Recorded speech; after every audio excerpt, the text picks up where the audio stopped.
আসসালামু আলাইকুম everyone, welcome back to my channel A to Z. আজকে আপনাদের জন্য একটি নতুন রেসিপি নিয়ে চলে এসেছি। রেসিপিটি হলো স্যুপ নুডলস। স্যুপ নুডলস অনেকেই পারে না, তাদের জন্য এই রেসিপিটি। এখানে আমি কড়াই বসিয়ে দিয়েছি।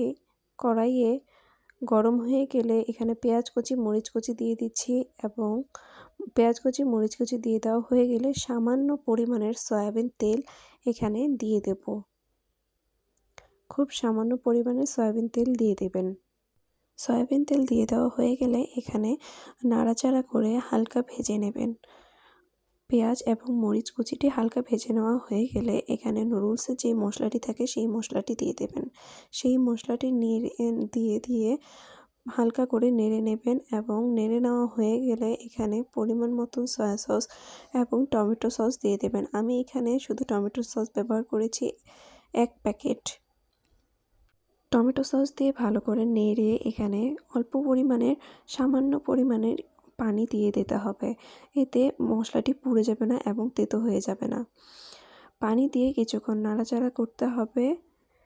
নাড়াচাড়া করা হয়ে গেলে নুডলসটি সেদ্ধ করার জন্য পরিমাণ মতন, এখানে দেখতেই পাচ্ছেন আমার পরিমাণটি কতটুকু, পরিমাণ মতন পানি দিয়ে দিতে হবে। পানি দেওয়া হয়ে গেলে মশলাটির সাথে পানিটি খুব ভালো করে নেড়ে চেড়ে দিতে হবে এবং বলক ওঠার পর্যন্ত অপেক্ষা করতে হবে। এই পর্যন্ত অপেক্ষা করতে হবে এবং বলক উঠে গেলে নুডলসের প্যাকেটটি দিয়ে দিতে হবে। এখানে আমি একটি নুডলস ব্যবহার করেছি। নুডলসের প্যাকেটটি দিয়ে দেওয়ার পরে হালকা করে নেড়ে চেড়ে ঢেকে দিতে হবে নুডলসটি নরম হয়ে যাওয়া পর্যন্ত। ঢেকে কিছুক্ষণ অপেক্ষা করতে হবে, এতে নুডলসটি নরম হয়ে যাবে। এই পর্যায়ে আপনারা একটি ডিম ভেঙে দিতে পারেন। আমার বাড়িতে আজকে ডিম ছিল না, তাই আমি আজকে দিতে পারিনি।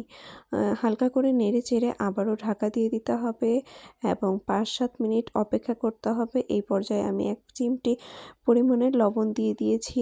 খুবই সামান্য পরিমাণের লবণ দিতে হবে, এতে আপনার স্বাদটি আরও ভালো করে বেড়ে যাবে। ভালো করে নেড়ে চেড়ে আবার ঢাকনা দিয়ে ঢেকে দিতে হবে। তারপরে 5 থেকে 7 মিনিট, ঊর্ধ্বে 10 মিনিট এটিকে রান্না করতে হবে। লো টু মিডিয়াম হিটে রান্না করতে হবে।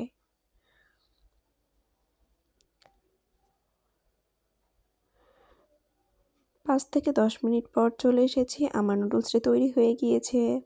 এই যে আমি পরিবেশন করে ফেললাম টমেটো সস দিয়ে। যাদের ভালো লেগেছে অবশ্যই একটি লাইক করবেন এবং কমেন্ট করে পাশে থাকবেন।